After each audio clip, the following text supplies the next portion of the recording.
Hi, welcome back to Community Hotline. I'm Monica Weitzel, and we're here in Gresham at MetroEast Community Media. Now we're going to be talking about Food Waves. Food Waves is an organization in the community that's helping to feed people just like Ye did, and only in a whole different way. So tonight, to talk about Food Waves, I want to introduce you to Nathan McFall, who is a co-executive director. Very nice to have you here. And Matthew Brown, also the co-executive director of Food Waves. Co-founders. Co-founders. Indeed. See, you guys did it all, huh? So who wants to tell me a little bit about the history of Food Waves and what the mission is? Why don't you start, Matt? All right, I can do the history. Okay. My wife and I, my wife is a co-founder, Bobby, who's not here because there's only going to be two of us. Sorry, Bobby. And Bobby and myself were volunteers in West Africa, where we met this guy who was already there. You met in West Africa. Mm-hmm. Wow. And he happened to be 14 months into a 27-month stay of Peace Corps. Oh, okay. And we met, and then the first night, me and him kind of all of a sudden realized, man, we're like brothers. We should have already known each other. Why did it take this long to meet? Wow. And that first night, we talked about what we want to do when we came back. And are you both from this area? No. Neither one of you? Not at all. Oh. That's California and I Texas. grew up in Texas. Wow. Yeah. Okay. Well, so that's where we started talking here. about an educational farm. And he went into farming and I went into education with this long-term plan. If by chance we could come and form a farm in the future, we could do that. We went to Hawaii, New Mexico, California, North Carolina, South Carolina, Georgia, Texas, all over looking for areas that we thought would be really fun to start a farm, and did our research. Yeah. And then in 2008, I was farming in California, and I realized that I needed to get out of California, and I came up here to visit and kind of just poke around and found the property I ended up buying. And then in 2010, they came up and we started Food Waves. I started the farm, but I was really doing it very minimally because it was on my days off because I had another job. Another job, that would pay the bills and all that. When they moved in and just injected a bunch of fresh energy into the farm and people and volunteers and how great that this dream actually came to fruition after a lot of hard work, but still, that's pretty cool because that doesn't always happen. And at times, like it might not happen, finances or just the way our lives were going. At one point, he was moving back east, and then it came back, and it was just all this weird stuff, but it worked out. And when we got to Oregon, one of the issues that's happening right now for for-profit farms is how do you train the next generation of farmers and pay them when they're not very good yet? So if you don't know what you're doing and you're getting minimum wage plus all the other stuff like unemployment insurance and all that workman's comp, you start getting, it's expensive. And the joke is farmers make dollars an hour. Yeah. It's probably more like dimes an hour. But so how do you don't go into it to get rich. To get rich, you go into it because it's hard work and a really cool life. So what's your mission? What is the mission? So then at that point we realized we got to create a system where you could train people without breaking labor laws. So a nonprofit farm where we educate the next generation of farmers. So that is basically the mission, educating. Our training the next generation of organic farmers and sustainable farmers, and also getting the power of food production into as many hands as possible.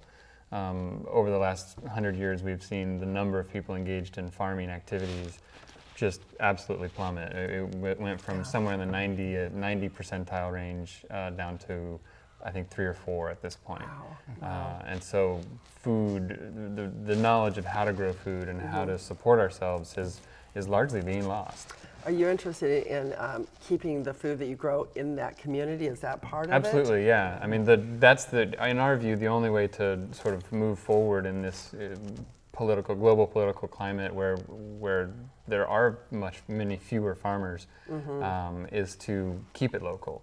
To train people to grow food themselves and or to grow food for themselves and for other people around in their community. Yeah. I mean, when there was 90% of the population farming, they weren't shipping it across the country. Right, it was all staying local. Right. I mean, there's a benefit to getting stuff from other places around the world, things that you might not have, but why ship everything out when we could have a need right here? Right. So tell me how do you go about this? I mean, what all do you do at Food Waves? I mean, it's not, you have the education component, you're training the farmers, but how do you go about doing that? I'll talk about the farming and then you can talk about the gardens, So we have a 6-acre farm in Colton, Oregon, which is in southeast Clackamas County. And so right now we're actually really focusing on Clackamas County, but the way that we do this is we farm. We raise vegetables and we sell them at farmers market. We go to the Portland State University farmers market on Saturday mornings, and on Wednesday afternoon we're at the Westland Farmers Market, actually right now. Yeah. Oh, okay. Our team is at the Places farmers at the same market time. right now. Cool, okay. And so just in the act of growing food on the farm, we are training people. So we have interns and apprentices and volunteers and high school students that come onto the farm, and we train them techniques in. It's really micro farming. We're not a large scale farm. Right. We're not doing 40, 60, 80, 100 acres. And even that is still considered a small farm according to the USDA. Yeah. 1.6. We're just doing a little under 2 acres and training people how 1.6, yeah. to do almost like homesteading, how to raise food for themselves. You have some pictures here that Yeah, you brought. there's the farm. What are we looking at here? Well, that's the farmers market at PSU. So that was some of the goods that we were selling last year, some cabbage and Romanesco, broccoli, Looks yummy. lettuces. Yeah. We pack a lot of food into our little stall there and make sure it's a work of art when we go to market. It's beautiful. Do you sell a lot of it? Does it? Oh, absolutely. Yeah. Yeah. And we raise animals because that's part of what we do. I mean, mainly we grow vegetables, but we also raise animals. We have goats and chickens and turkeys. Yeah. Those are my kids with his kids. Oh, really? Oh, it's a real family affair. Hi, Jay and Evan. Yeah, that's great. Karen. That's great. They're adorable. So We also have turkeys, chickens, and pigs. You said that? I started to, Yeah, yeah. yeah, sorry. Turkey. Then I made And a joke. that was a few years ago. We planted a fruit tree orchard, Asian pears and apples. And so that was the planting day for that. We did some cherries and plums. And they're growing. And they're They are growing. growing. They're growing. Slow, it's cold. What's the biggest challenge for you in keeping this going? Weeds? You want to talk about weeds? Yeah, so the joke is we're not professional farmers, we're professional weeders, and then we grow vegetables as a hobby. That kind of makes sense. Yeah. To be honest, there was a first back to land movement in the 60s, late 60s, early 70s, and there's a lot of large farms that have 30, 35 employees, and they're doing really well. So for us to go to the farmer's market and try to sell our meat, there's a lot of competition already established. Wow. One of the things I love about Nathan is he really loves food and only grows varieties that are very tasty. And his only puts the best quality. And at the farmer's market, we have this little cute stand, it's very boutique-y. Almost like you're like Champs-Élysées or something. And sounds good. yeah, Not that I've been there, but I'd love to. I can pretend. When people I go come to up your and like, why do you need 8 varieties of lettuce? And that's where we educate people about different textures and flavors and why you have different kale leaves and why you have different types of squash. This one's sweet and nutty. This one's just nutty and all that kind of stuff. We have little taste test sessions at the farm, and everyone disagrees. Yeah. Is that right? Yeah. Are you good cooks?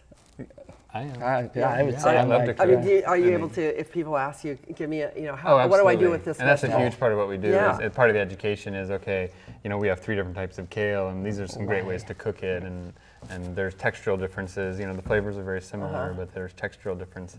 And this one will work better in this, in a salad. This one will work better Exactly. in a sauté. Or as this a one will work better. juice, a lot of people like juice from kale Just throw now. mine in the juicer, Yeah, when it gets a exactly. little past its prime, that's when I throw it in the juice. It's like, okay. That's when that's the huge issue of what there's all that, like we were talking about at the market. There's all that food, beautiful food, and does it all get sold?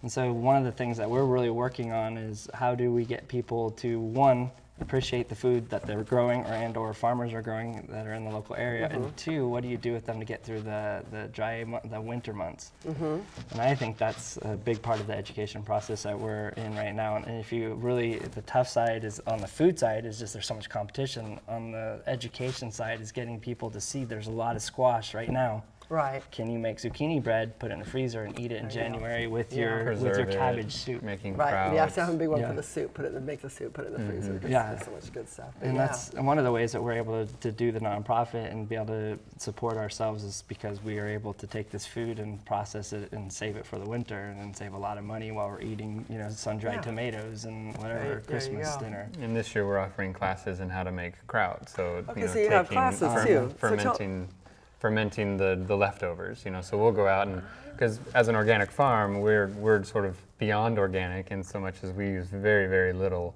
even organic sprays. And so what happens is we get a lot of damaged product. but it's not damaged in so much as it's bad. It's just not pretty. It's not the A quality that I want to put on the stand, and this is the most beautiful, radiant thing. But it's still darn good food. It's still darn good food. So we make it, we ferment it. We make it into kraut, which is actually his hat is our label, the Portland ugly goat kraut. Somewhere near Portland. Somewhere near Portland. Is, I love yeah. it. That's great. And it's really a program that we're starting. It's called Leave No Leaves program.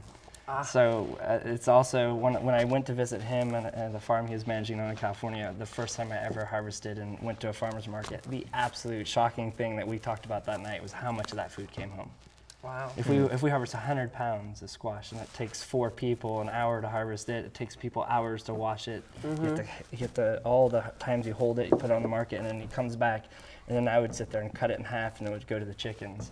So one of the things I always tell people at the farmer's market is, you want to know what's eating the best food in the world? Goats and chickens. So that's where the ugly goat kraut. Ugly goat is the ugly food that people don't want to buy because they're used to seeing perfect food in the market. Where if you're not using sprays, you get insect damage, and it doesn't look as good, but it tastes as good. And certainly good for you. And we used to just value is all there. It's all there. So we used to feed that because some of the beautiful stuff that you see in the markets is beautiful because of the sprays, right? Because of all the. Some of them, I mean, some of them, are they been polished and they've been, it's been shipped halfway around the world, and it's perfect. And it doesn't season. have any flavor, and all the nutrition's gone. And that's a lot of the education side too. Not that we have 7 billion people, and we need those farms to feed us all.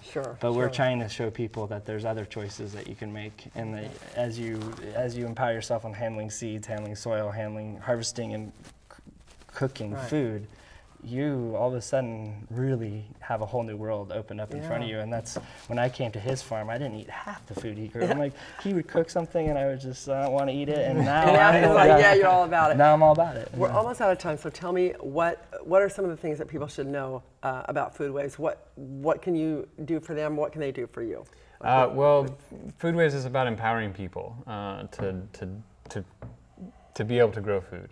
And we need help to grow the food. So people can definitely come out and volunteer on the farm. Absolutely. Can people bring their families out? Sure. And like show the kids, so the kids can learn from the ground up what a good healthy way to eat is, and where your food comes from. Because and they can come to the farmers market and buy our products. There you too. go. If they can't make it out to the farm, they can come to the farmers market. So you said PSU on Saturdays, and then it's West Lynn on Wednesdays. Okay. And then checking us out is Food Waves, like his hat, .org. And then, of course, that's where you can find out all about how to contribute, or in all the different programs. I'm sure you'd be happy to take donations if anybody were. If someone was so inclined. And if not, but volunteers, you could, and also you have workshops and things like that. We have classes, and we accept volunteers. Also interns. We're always looking for interns for next season.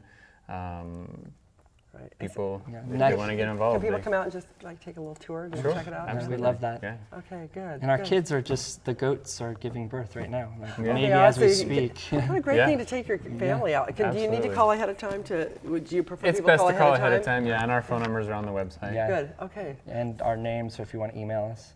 Good, okay, because I think that would be great. A great thing for... Do what? Carrier pigeons. Yeah, okay, great. They all know We're trying to get people to go back to the old how we used to grow and store our own food, so let's go back to communicating. Okay, we'll work on that one next. Thank you both, Nathan and Matt, for being on today. This is good work you're doing. I appreciate it, and I think it would be a great thing for especially families to get their kids out there and really see what's going on and maybe get involved and start them young. Absolutely. The younger the okay. better. Yeah, we need to get you out there. I'm ready for a field trip. I think it sounds great. I love that. Thanks very much. Thank you. Thank you. And don't go away. We'll be right back with more of Community Hotline.